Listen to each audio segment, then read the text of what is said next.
নব্বইয়ের দশকে বাংলা সিনেমাকে হেট করার আমার যদি প্রধান কোনো কারণ বা কোনো নাম হয়ে থাকে সেটা ছিলেন প্রসেনজিৎ চ্যাটার্জি। কিন্তু অটোগ্রাফ আসার পর থেকে আমার সেই ধারণাটা অনেকটাই বদলে যায়। এটা কোনোভাবেই ক্লেম করা যাবে না যে আমি ওনার ফ্যান বা ভক্ত, কিন্তু হ্যাঁ, ওনার প্রতি রেসপেক্টটা আমার অবশ্যই বেড়েছে এবং দেবী চৌধুরানী এটা প্রমাণ করে দিয়েছে যে প্রসেনজিৎ চ্যাটার্জি ইজ প্রসেনজিৎ চ্যাটার্জি। ওনার নামের আগে কোনো mega star, superstar, star, star লাগে না। উনি কি ফাটাফাটি অ্যাক্টিং করেছেন সেটা পার্সোনাল চয়েস।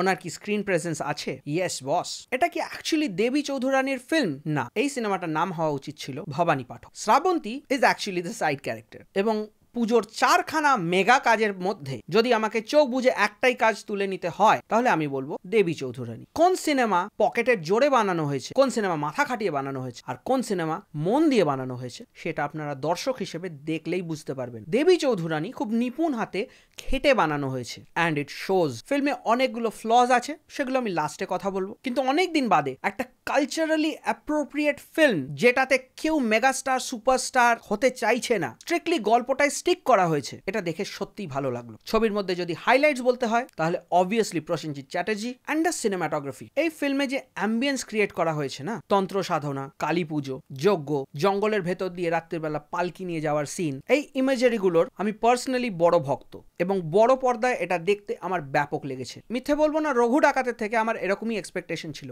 যেহেতু ডাকাত নামটা জড়িয়েছিল। যারা এখানে ইংরেজদের রোলে অভিনয় করেছেন তাদের পারফরমেন্স খুবই ভালো।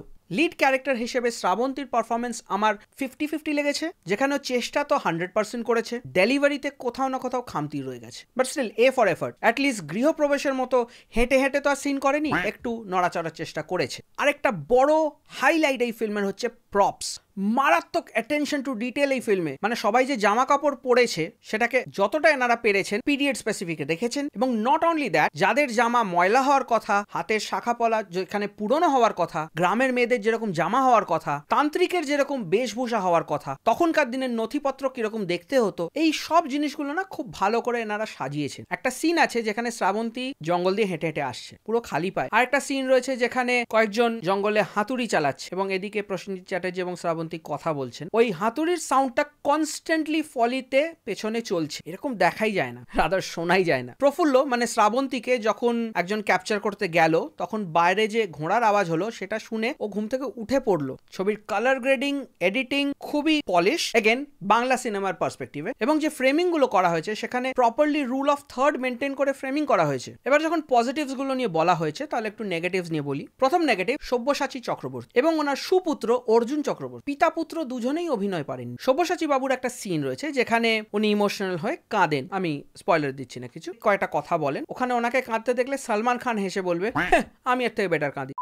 আর ওনার ছেলে পুরো সিনেমাতেই ছিল ফার্স্ট টু লাস্ট, এতটা অপরচুনিটি পেয়েছে, man he failed big time. ছবির আরেকটা ডিসঅ্যাপয়েন্টমেন্ট হচ্ছে এর পুর সিজিআই, জঘন্য সিজিআই। কিছু জায়গায় এনারা খুব ট্যাক্টফুলি সেটাকে হাইড করেছেন, মানে ধরুন হাতি দেখাচ্ছে, বাঘ দেখাচ্ছে, সেটা দূর থেকে রাতের অন্ধকারে দেখানো হচ্ছে যাতে বোঝা না যায় যে ওটা বাজে সিজিআই। বাট যেখানে ওনারা ক্লিয়ারলি দেখাচ্ছেন, ধরুন তিস্তা নদী দিয়ে সেলিং শিপ আসছে বা ওই সেলিং শিপে করে ওনারা যাচ্ছে, ওগুলো 100% ফেক লাগছে। এবং সেলিং শিপের প্রসঙ্গ যখন উঠলোই তাহলে বলতেই হয় যে তিস্তা নদী দিয়ে সেলিং শিপ কি করে যায়, মানে নদী দিয়ে সেলিং শিপ যেতে তো আমরা শুনিনি, যদিও এটা এখনকার গল্প নয়, তো আমরা যতদূর জানি, ইনফ্যাক্ট আমি তারপর একটু পড়েও দেখলাম গুগল বাবাজিতে যে সেলিং শিপ অ্যাকচুয়ালি নদী দিয়ে যেত কিনা, যেত, খুব ছোট সেলিং শিপ হলে যেত, কিন্তু ওনারা যে সাইজের সেলিং শিপ দেখিয়েছেন ওগুলো কিন্তু মেড ফর দ্য সি, মানে সমুদ্রের জন্য তৈরি। তো এটা যারা সিজিআই ডিজাইন করেছে তারা পুরোপুরি ডুবিয়েছে। ছবিতে নিশি বলে একটা ক্যারেক্টার রয়েছে যেটি প্লে করেছেন বিবৃতি চ্যাটার্জি। আমি সত্যি ওনাকে আরো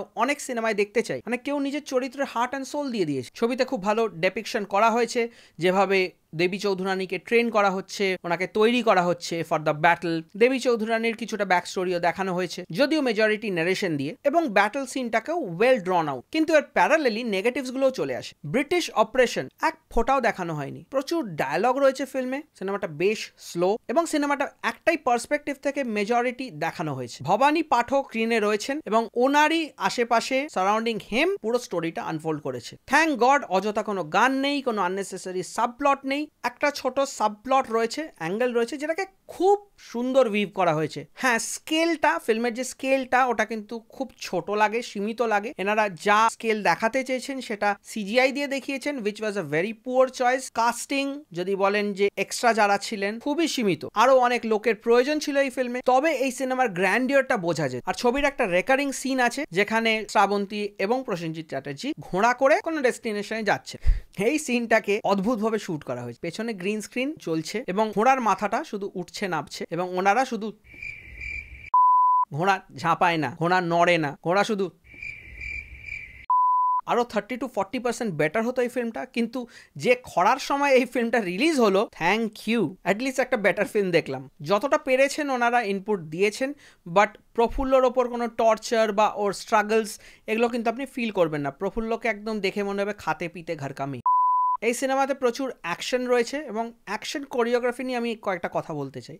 দেখুন, আমরা যত বছর ধরে দেখছি, প্রথম দিকের গোল্ডেন এরা বাদ দিলে গোল্ডেন এরাতে ফিল্মে অ্যাকশনস থাকতো না, ঠিক আছে। ইনফ্যাক্ট আপনি যদি অপর্ণা সেন বা গৌতম ঘোষ এনাদের সিনেমা দেখেন, এগুলো অ্যাকশন বেসড ফিল্ম নয়। এই অ্যাকশন বেসড ফিল্মগুলো যবে থেকে বাংলায় হচ্ছে, আমরা সবাই জানি যে বাংলার অ্যাক্টররা ঠিক অ্যাকশন করার কেপাবিলিটি রাখেন, এবং সেটা এখনও নেই। The actions were laughable. ছবিতে আরেকটা পজিটিভ রয়েছে, বেশি কিছু করতে গিয়ে কেচিয়ে ফেলেনি, যতটুকু পেরেছে তার মধ্যেই সীমিত রেখেছে। ওভারঅল আমি এই ফিল্মটাকে 6 দেবো out of 10, being very generous. এটা যদি কোনো মন্দার টাইমে রিলিজ হতো তাহলে হয়তো এটা আমার থেকে 4.5 পেত। এটা স্ট্রিক্টলি একটা ওয়ান টাইম ওয়াচ ফিল্ম, এবং যতটুকু পয়েন্টস কেটেছি সেটা mainly for acting, bad CGI, bad action and the unwillingness to go a bit further. এই ছবিটা চলার একমাত্র কারণ হচ্ছে প্রসেনজিৎ চ্যাটার্জি, এবং আপনারা গিয়ে দেখে আসুন। এই ছিল আমার ভিউজ অ্যান্ড ওপিনিয়ন্স অন দেবী চৌধুরানী। যদি এই ভিডিওটা আপনাদের ভালো লেগে থাকে তাহলে একটা লাইক, শেয়ার আর সাবস্ক্রাইব করে দেবেন। আপনাদের কোনো মতামত, সাজেশন বা ওপিনিয়ন থাকলে কমেন্ট সেকশনে নিশ্চয়ই জানাবেন। You can always follow me on Instagram. আপনারা দেখছিলেন থ্রাশ আওয়ার। আমি আপনাদের হোস্ট টম থ্রাশ, এবং দেখা হচ্ছে পরের ভিডিও।